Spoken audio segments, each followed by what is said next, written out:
think every round that I play, the joke comes out of like, can you believe we actually paid for this game? Another thing that I often think about is like uncertainty tolerance, right? Like swing has to be perfect. Just understand that you're a freshman in this game and you're playing creativity one-on-one.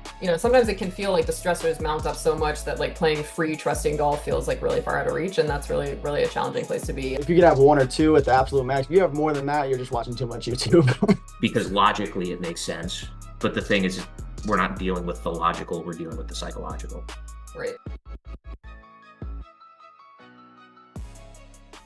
All right, what's up, everybody? We've got Dr. Carley Hunt with us today from Think Better Golf. Funny enough, you're our first guest, so welcome to the podcast.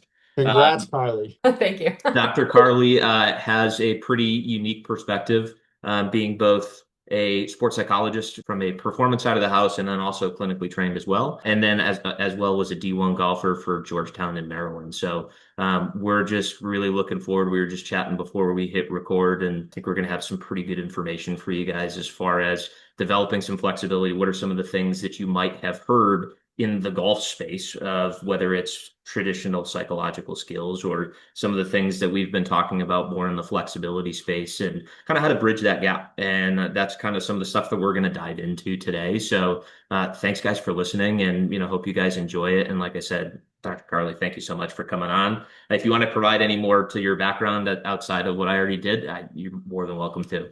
No, I think that was a great introduction. Yeah, I love, being able to bring a deep understanding of the game along with clinical and performance training to help golfers, as I say, like think better, feel better, and play better. And I think those things all interrelate. I like to kind of take a holistic approach. So it's great to be here with both you guys with, each your kind of unique perspective on getting better.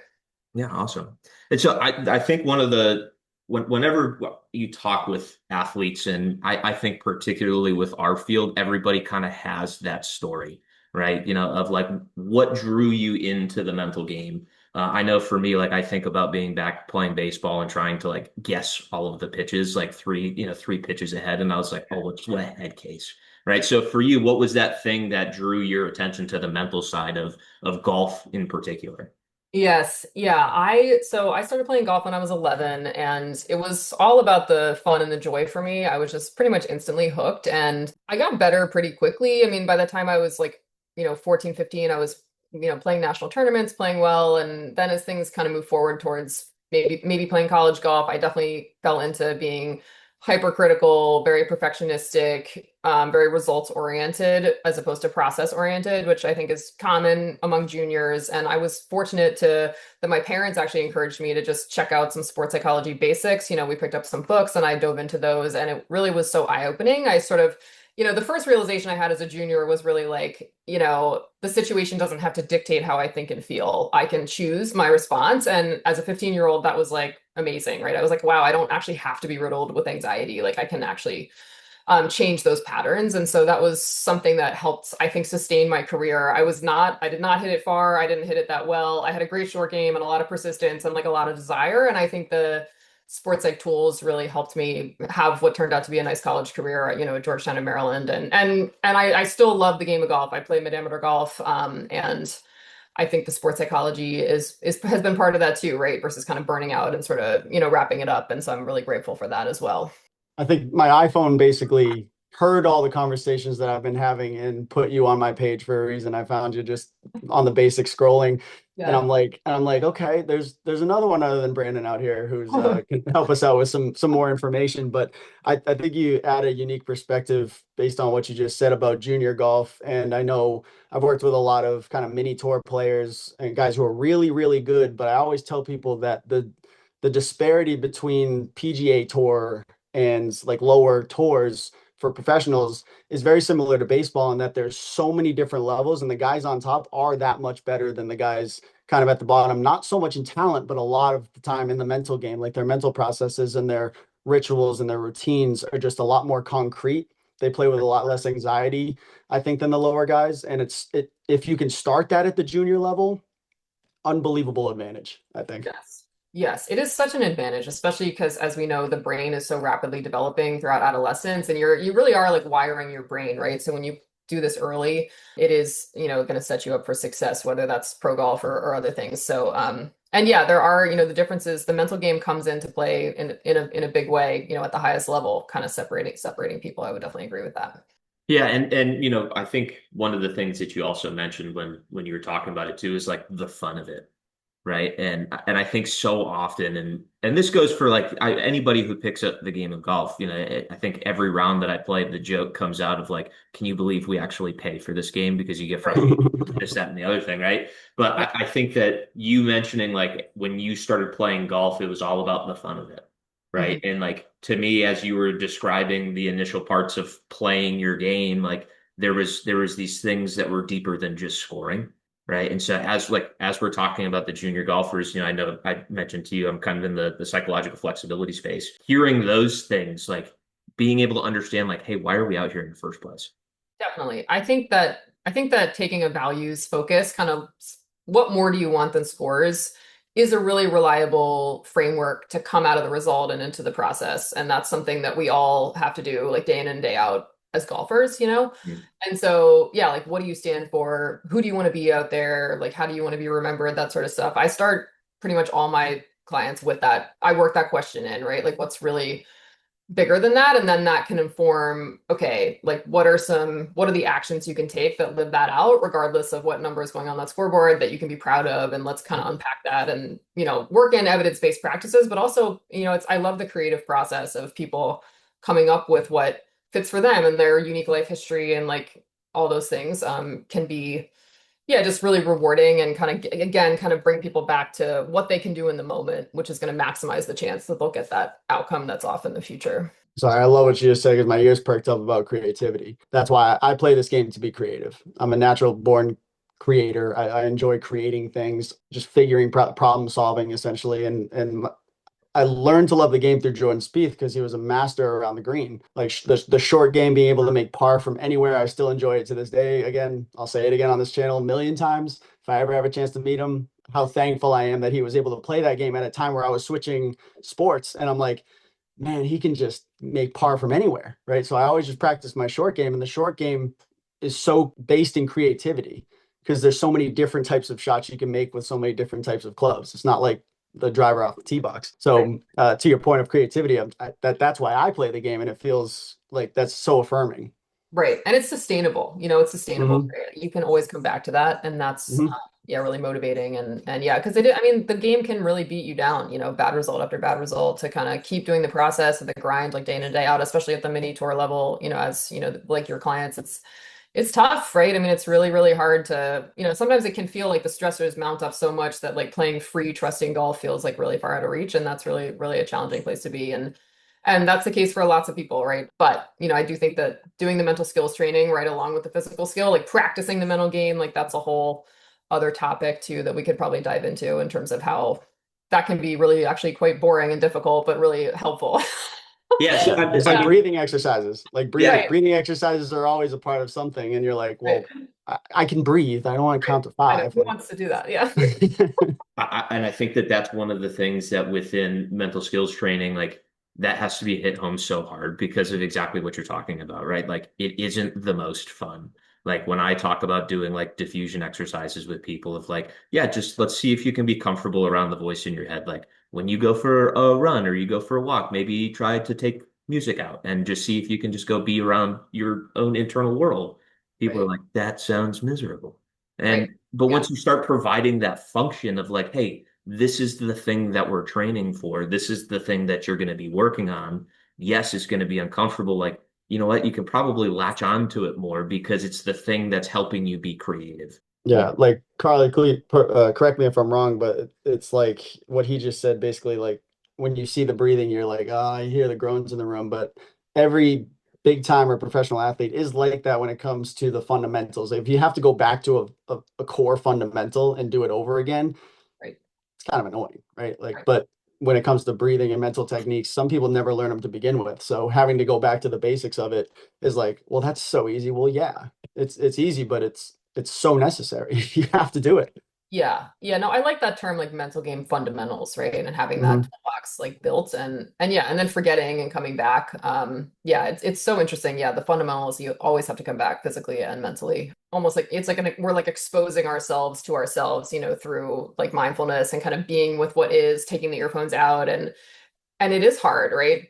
And it's so aligned with what we all want, which is to be able to meet the moment, on the 18th green to shoot whatever or win the tournament. But putting those reps in and having support around that is just so important. Yeah.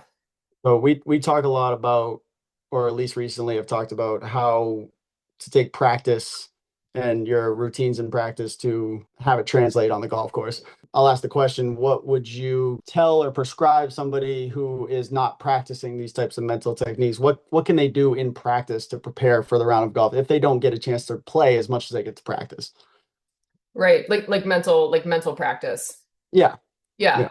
Yeah. I think there are a few things that I think are kind of helpful across the board. I mean, I think starting off practicing being present in the moment. We all want to be present for the shot that we're on, but so often we act in ways that are not of the moment, and so whether that's, whenever I'm walking from point A to point B, I'm gonna feel my feet on the ground. I'm going to experience the world through my senses, on the golf course, but maybe there's times off the golf course too to kind of practice that mental skill of being able to come back to what's really happening, like virtual reality, as I sometimes call it, versus like present moment reality, right? We're often these like movie plots, and it's like over and over again being able to bring your attention, back. So, whether that's, getting one of the meditation apps and doing, a mindfulness practice for a few minutes a day or kind of working it into your daily life, I think that's a really helpful skill, right? We know that that's important for performance. Negative thoughts, right? Like I think working on what to do with a negative thought, right? I often talk about that there's sort of like two main lines of defense. The first one is kind of classically negative thought pops in, oh, I'm gonna hit it in the water. I think Rory McIlroy talked about doing this at the Players Championship a couple years ago on 17, like saw himself hitting it in the water, started his routine again, saw a positive image, right? So visualization, stepped up, hit the ball on the green, right? So that's kind of like step one. Like step two is when, the negative thoughts just keep coming. That's where you sort of practice labeling and letting go, right? Okay, like here's the thought. I don't need to go to war with it or get rid of it because here it is, and I'm going to try to accept it, and I'm going to still hit the ball even though there's this kind of unwanted thing that's Mhm. happening. So, in terms of negative thoughts, like I think some people like to really do a structured practice. Like I talk about the 3 C's for negative thoughts, like catch it, check it, change it. This is a classic like cognitive behavioral technique to notice the negative thought, weigh the evidence for and against, right? Like sometimes this is really helpful, especially if you've never even thought about your thoughts before, so to speak, right? And then change it, like author a healthier narrative. Like what would be a more balanced, like helpful sort of narrative to be telling about what's going on? So that, that's an example. I'm a big believer in positive psychology. So practicing and building positive emotions, we all have a negativity bias. The one shot you hit out of bounds like sticks in your mind more than, all the shots that were like decent, right? I mean, that's just how we're wired, So like being able to like train the brain to really savor, I'm big on savoring, sort of pausing and really taking in the good on and off the course is another skill. But look, if you're going to go to the golf course and practice for 4 hours, I think it's good to set aside even like 10 minutes to do, some type of like evidence-based like writing exercise of some kind or a reflection or a contemplative practice, or you're going to practice imagery and visualization, find a way to create structure. Like I work with college teams and like they're often looking for ways to like work it into daily life, like a text group about like let's do this skill the next few days and like talk about how that went, like really kind of integrating it is so important. Yeah. I like the community aspect of that too. What you said. So oftentimes when I'm training somebody, there will be a time where they're standing over the golf ball and I'm like counting. I'm like 6, 7, 8, step off, step off. Right. Like there's something seriously going wrong in your head. Like they couldn't Right. pull the trigger. I call it, paralysis by analysis. They're analyzing something that's going on right there. Yeah. They're staying over the golf ball and not moving, right? This is Yeah. clearly the engines are running. And I'll always say, no, there's no shot clock. So what you said about Rory, like he had a bad image, step off, start it over, right? Start the whole thing over. Just take a breath and go back in, and then hits the green. Had a more positive thought. So the no shot clock is kind of how I say that exact thing. There's no shot clock in this game. Nothing's counting down. You don't have to do it, except Right. me when I'm watching you and I'm, Right. but it's for your benefit. Right. Yeah. No, that's hilarious. I love that. But yeah, I mean, I think without, especially like, I have a 11, 12-year olds, they come in and yeah, like it wouldn't even occur to them, I think a lot of the time to be like, oh wow, like I could start my routine again, right? It's more like, Yeah. what do I do now? So I think that the basics are really helpful. But I Right think on. like metaphors can be helpful. Like another metaphor that I sometimes use with people is like, one time with like a college team, we did this like tug of war exercise. This is like a classic like act exercise, Brendan. I'm sure you've like used this where it's like, yeah, you get a golf towel and like, the teammates pulling on one side and like your teammates pulling on the other side, and you're trying like so hard to win this. And like the towel kind of represents like all your unwanted stuff, your anxiety, your fear of failure, should I keep doing this? Should I not? All that narrative. And then at the end of the exercise, the instruction is to just kind of like drop the towel, right? Like what would it be like to just kind of not fight it? And so while it's still kind of the towel is still there, it's not like gone, you're a lot less exhausted in doing that, right? And you have more energy available for like other things that might matter to you more. There's a couple of things that you've been saying that I've been like logging in my mind of like, I love hearing that, right? Like you talking about like the utility of things, right? Like how useful is this? If it's not useful, okay, like cool. We've been around unuseful things before. And this is another question that I had for you is like, I think where this towel pulling comes from is this inherent need to like fix myself. There's something that's wrong with me that I now have to go in and put my hands on this towel and pull, yank, try and change it. And I'm Yeah. just curious if you've noticed a little bit of that, and then possibly where you think that that might come from. Right. Yeah, such a good question. And yeah, I would love to hear your thoughts on that too, because I think it's something that like we all Mm, grapple with, is that sense of like, am I enough? Right. mhm. And that can go like super deep. I mean, I think that can get like clinical in terms of like, your family and your childhood and like what you learned about, what it means. Like, did you have to earn love somehow or another, or like, all that stuff. I mean, that's one area. I mean, I think another area is just kind of like the conditioning we get, throughout our lives, right? It's like be better basically, or, buy this to like look more beautiful and like all this stuff. I mean, so there's that. But then there's also like competitive drive, like healthy competitive drive, like you want to get better. And that's that obviously is like really healthy when it's it doesn't sort of like go too far. Another thing that I often think about is like uncertainty tolerance, right? Like I have to swing has to be perfect. And that's really when it gets into so much overthinking that you can't ever hit a golf shot like tempo and target. I think it's almost like OCD in the sense of like, I have to have all these thoughts to try to make sure that I hit the ball in the fairway, right? And kind of being like opening yourself up to that feeling of being like untethered, So I think it can be useful, like if you're that type of person to like go play a few holes and just go up and hit the ball, right? Like don't do any routine, nothing, some version of like being athletic and kind of learning that you can tolerate that uncertainty like a little bit more. Would love to hear your thoughts, Brendan. Yeah. Like I agree with a lot of it. One of my friends, he would always, whenever somebody would be asking him to give him cues on things, he'd just be like, just go be an athlete. And it was Right. amazing watching, like seeing what people could do with go be an athlete. And Yeah. it was just, again, I think kind of hitting back at like, what's the quality rather than just the outcome.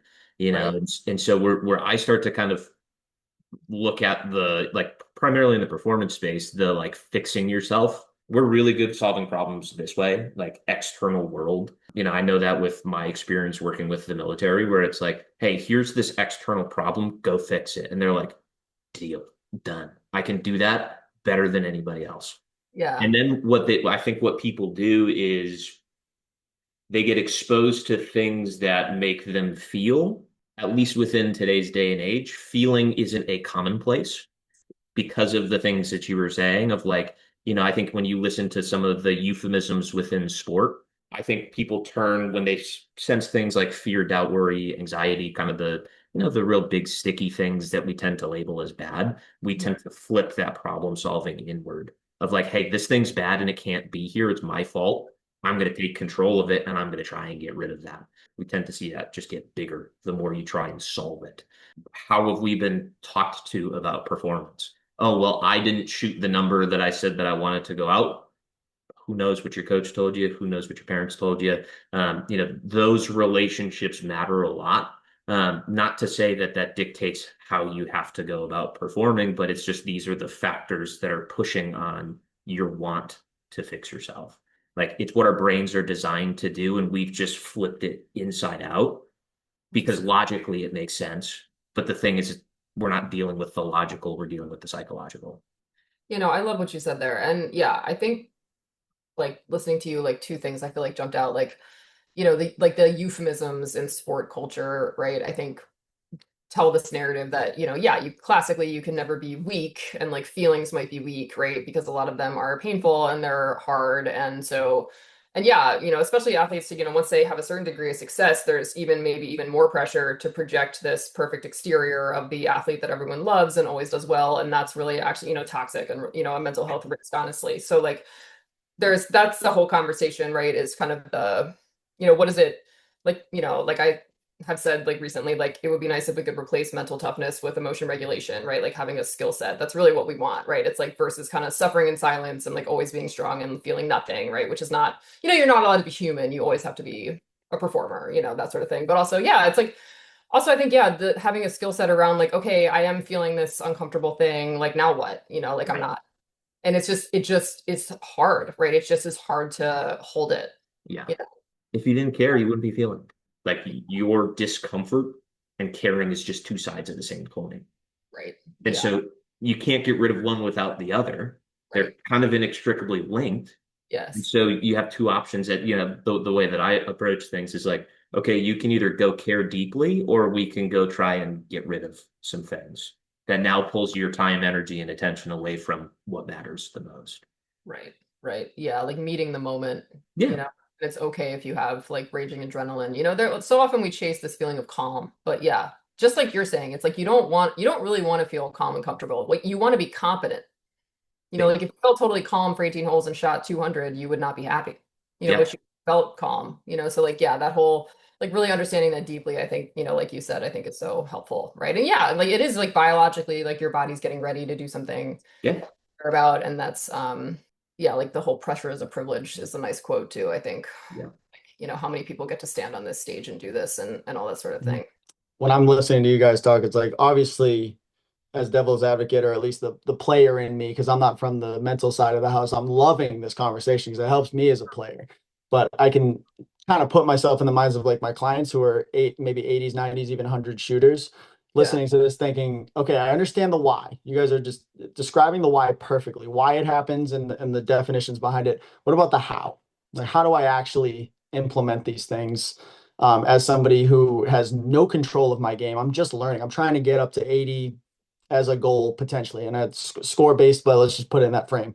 Like I'm a 90s guy, 95, 96. I don't play a lot, but I want to get better. I'm all over TikTok and YouTube. And then I got these guys on this new podcast I'm listening to that's talking about the mental game and how important it is. What do I do? How does this work? So important. I mean, I think for a golfer that's learning, like, you need to have a pre-shot routine that incorporates these different ingredients, right? So however you want to call it, like sometimes I say like, the plan phase and the play phase, right? Plan your shot, make a decision, and then play, be an athlete. You need to separate thinking from playing. Like that's like skill number one. It should have like a rehearsal element, right? So see a clear image of what you want to have happen, or remember what solid feels like. Think about a really good shot you had with the club in your hand, right? Have a plan, right? And trust the plan, right? And then after the shot, like I talk about post-shot routines, right? If you want to bounce back quickly, be neutral or happy no matter what the shot looks like, right? Be your own best coach, right? Don't say you piece of this, that. Even if it feels fake, say, okay, the ball went there, I can handle it, right? I'm willing to play this hole a little bit differently, that sort of thing. Breathing, it's nice to have like a long, like cleansing breath in your routine too. Like, I do that in my routine. I sort of, my last thing I do before I address the ball is I kind of take a long exhale, sort of shake it out in my shoulders, and then I get up and I hit the shot, right? So, I think in your routines is a good way to think about like how to work in like these skills. Like before a round, it's good to have like a pre-competition routine. For many people, it's really simple, like, listening to a playlist that like fires you up, go through a highlight reel of some of your past success, right? You're going to go play 18 holes. Like, okay, think back to some good shots you hit, right? Kind of build that basic sense of like self-belief, right? Give your brain some information that like you can do it, right? But yeah, I think anybody's learning the game, it's like first tee jitters, it's like you could, listeners on the call could experiment with like, yeah, like what's the difference between trying to like get rid of my jitters, or what would it be like to kind of just let them be there, right? Like, okay, I feel kind of jittery on the first tee, like that's normal. Everybody feels that way. I can still hit this ball, like even though I feel that way. Like that would be kind of a way to, just practice this whole like acceptance idea. So I think those are some thoughts on kind of like where to start.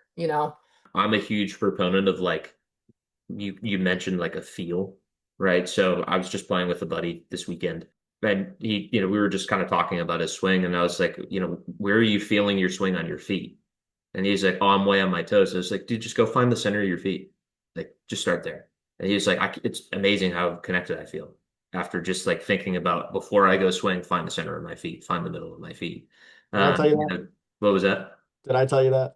I I think think you did I did tell probably. you that. I've probably heard that 100 times, Yeah, but I hey, always say that. here we are. And then I think within finding some of that feel, when I think about the hundreds, 90s player, I think a big freeing element if you're struggling with playing free golf, is to go out and do whatever you've got, play whatever game that you have, do it poorly. I think so often when we start playing golf more, and I know I run into this all the time, like if I triple the first hole, like I'm automatically thinking to what my score is going to be on 18. So to give yourself the freedom, especially if you're learning, to just be bad, right? You're not going to be Scotty Scheffler on Sundays, right? You're not going to be Rory McIlroy at the Masters, right? Is this a decision piece, right? Did I make a poor decision, or was this a competence thing of am I not good enough just yet, right? And I think that allows you to give yourself some leeway. I think as we're talking about the how, it's this compassion piece for ourselves. We're doing something that's important. So like if you find that you hit a really good shot, right? That really good shot is to get on the green in five, acknowledge the thing that you're doing well. But I think give yourself the space of like, hey, I'm just learning, right? You have to start calling things out for the reality of it, not just what you want your game to be, right? So like Justin, if you were a hundreds golfer and you say, hey, I want to go be creative. Okay, cool. Go be creative, but you're going to probably have to be creative poorly to start, Mhm. right? So I think making some of those acknowledgments before you go out and play of just like, hey, let me go do this with what I have today. Yeah. Just understand that you're a freshman in this game and you're playing creativity 101. Exactly. And so I think that takes some of the like, I need to fix myself out of this, right? Of just like, hey, I'm just going to go out and play with what I got. Yeah. And Justin, in your experience as a coach, like how many swing thoughts do you think like a 90s player can like keep in their brain like when they go play golf? I mean, I tell most people if you got more than two, you're overdoing it.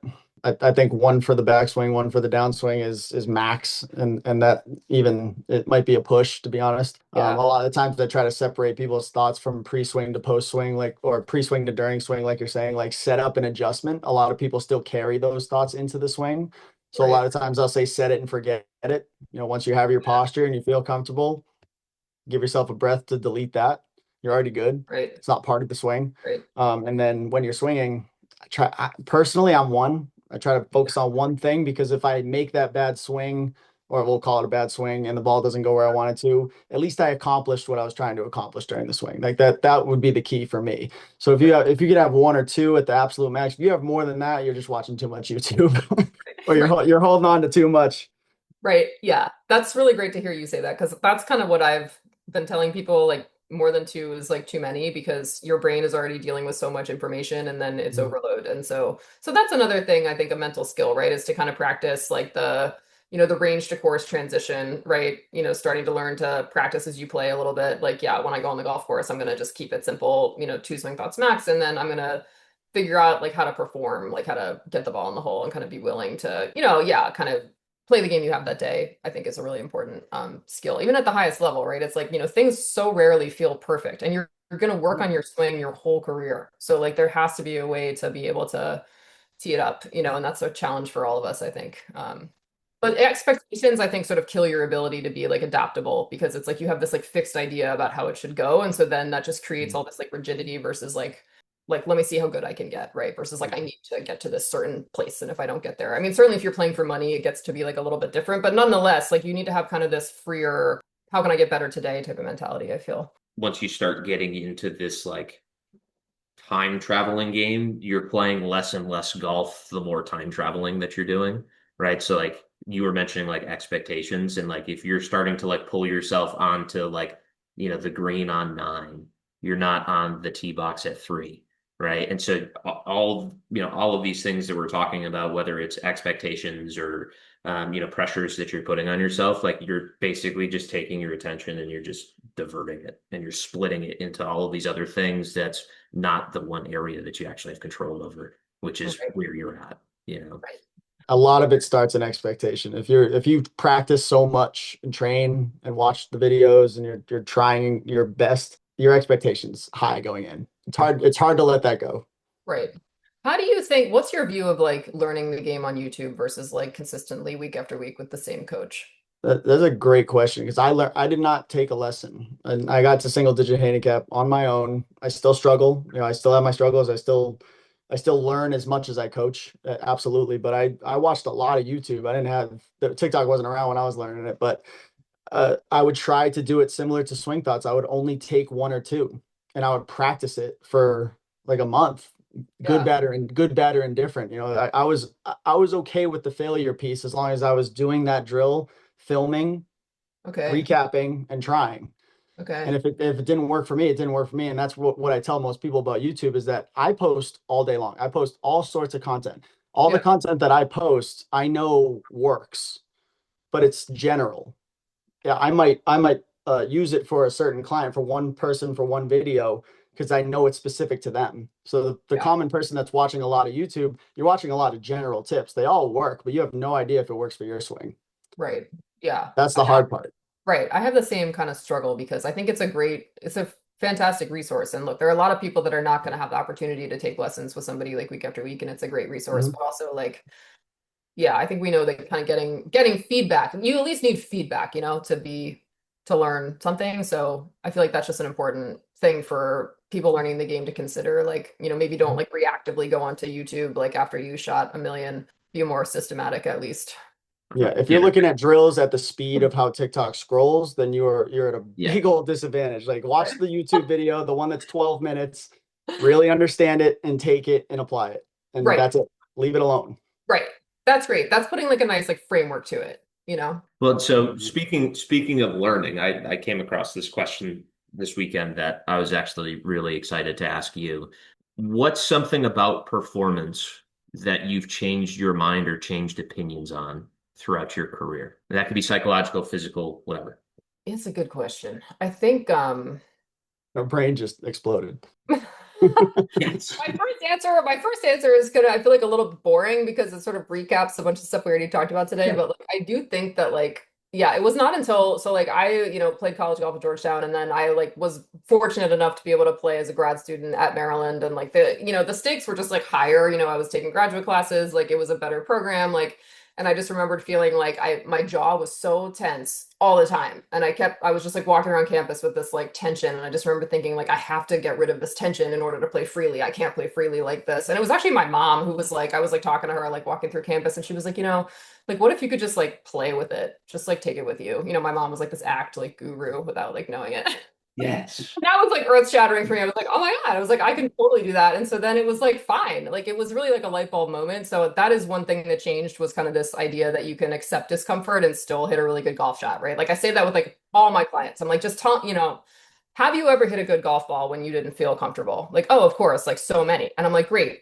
Let's talk about how to keep doing that, right? And Yeah. all that stuff. So that's definitely one thing. I mean, I think like, I think over the course of my career, like I think I've certainly learned more about sort of the clinical side of being an athlete. Like, athletes are people and, I think it's just important, for any listeners that may be sort of trying to play golf for a living to make sure to take care of yourself holistically, if you're struggling with, just kind of something in your life or you're lonely or, the financial pressures are real. Like it's important to kind of take care of your whole self, not that you can't play amazing golf if you're, really struggling emotionally, but just sort of I constantly come back to sort of thinking about things like holistically and mastering the game of golf is like a puzzle, right? The mental part's important, your coach, like your physical training, your sleep, like all that stuff and just kind of I continue to kind of try to want to talk to experts like you all and sort of think about like how can we get better and like what are the different ways to do that.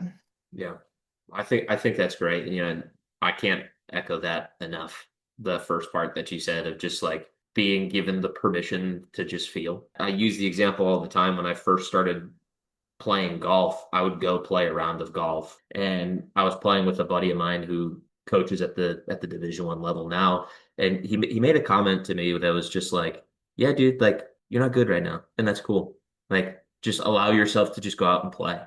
And this was like as I was learning all of the act stuff. And I was just like, I remember that feeling of just like going from squeezing so tight to just going, okay, I just gonna let this go. And it was like I could have lost 15 pounds. And also too, like, to talk about athletes as a whole, like I think there's a lot of pressure and, we can talk about like the NIL side of things as well with, with collegiate athletes. And once you get into some of these mini tours, the money that they have to go and put out, it's amazing to see how quickly we let go of taking care of ourselves. And so to be able to, again, further echo what you're saying of like, hey, you're not gonna, I mean, you probably can go pull out a great round here and there, but if you're looking for holistic growth, like you gotta be focusing on your psychology at least a little bit too. Right. And I agree. I think that's, those are two things that are unbelievable. I agree. That's why we had Dr. Carley on today. Yeah. That's exactly why. Just to reaffirm all these amazing good points, especially for people, coaches, players like myself who haven't been introduced to this since like a year ago, maybe at the most. Up till then, it was you better be tough enough to handle it, and like I don't have to be, right? Yeah, I can that just be message me. is, you're right. Yeah, we could have a whole podcast about that message. Got to be tough enough to handle it. It's like, okay, well, what does that even look like, right? Like, Exactly. how do you, you know what I mean? And then if you're not dealing it with well, there must be something wrong with you. That's Yeah. so effective. You So got to get to David conversation, Goggins, or you got nothing. You right? just got nothing. No, Yeah. All no. right. Well, thanks, guys. Well, thank you so much for Absolutely. coming on. This has been wonderful. If people are looking for you and want to reach out to you, what's the best way to get in touch with you? Yes, my Instagram is Think Better Golf. So send me a DM. I reply to all of my DMs. My email is drcarley@thinkbettergolf.com. Www.thinkbettergolf.com. You can make an appointment, reach out, email. Yeah, definitely don't hesitate to reach out to connect. Awesome. Well, thank you very, very much. This was a great first episode of having a guest and not just me and Justin going back and forth like the knuckleheads that we are. So, Yeah. again, just want to say how appreciative we are that you came on, and I thought this was a great conversation.